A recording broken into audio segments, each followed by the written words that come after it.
আমি যেতিয়া মুখ্যমন্ত্ৰীৰ ভাষণ শুনো বিভিন্ন ৰাজস্থানত বা সংবাদ মাধ্যমৰ আগত আমাৰ এনেকুৱা লাগে মুখ্যমন্ত্ৰীৰ ধাৰণা দিবলৈ চেষ্টা কৰে যে অসমখন মানে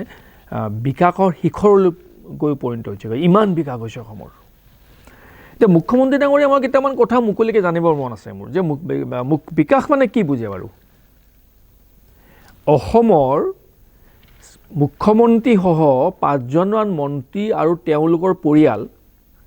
5জনমান ঠিকাদাৰ 5জনমান আমোলা এইসকলৰ ব্যক্তিগত ধনৰ ভঁৰালটো বৃদ্ধি হোৱা মানে অসমৰ বিকাশ নেকি অসমৰ বিকাশ হ'ব লগা হ'লে অসমৰ প্ৰতিটো পৰিয়ালত দুবেলা দুমুঠি খাব পৰাৰ পৰিৱেশ সৃষ্টি হ'ব লাগিব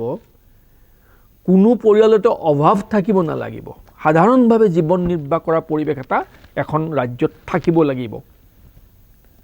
বিকাশৰ ধাৰাটো তাৰ পৰা আৰম্ভ হ'ব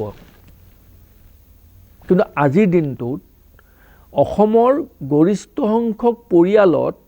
দুবেলা দুমুঠি ভালকৈ খাবলৈ নাই যাৰ বাবে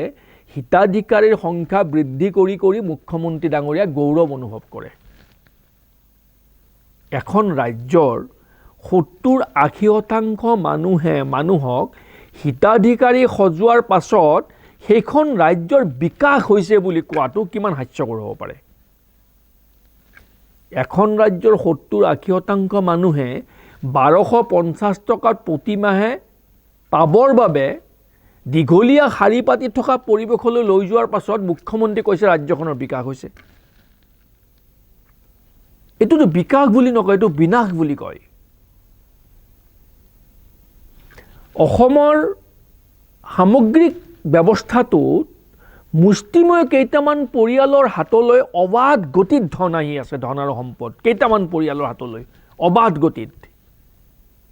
এতিয়া সেই কেইটামান পৰিয়ালৰ হাতলৈ আহি থকা অবাধ গতিত ধন সম্পদ আৰু তেওঁলোকৰ যিটো ঐশ্বৰ্যৰ পাহাৰ সেই পাহাৰখনে সমগ্ৰ অসমৰ মানুহৰ বিকাশ নুবুজায় এই কথাষাৰ মুখ্যমন্ত্ৰী ডাঙৰীয়াই বুজা ভাল আৰু অসমৰ সকলো শ্ৰেণীৰ জনসাধাৰণে বুজা ভাল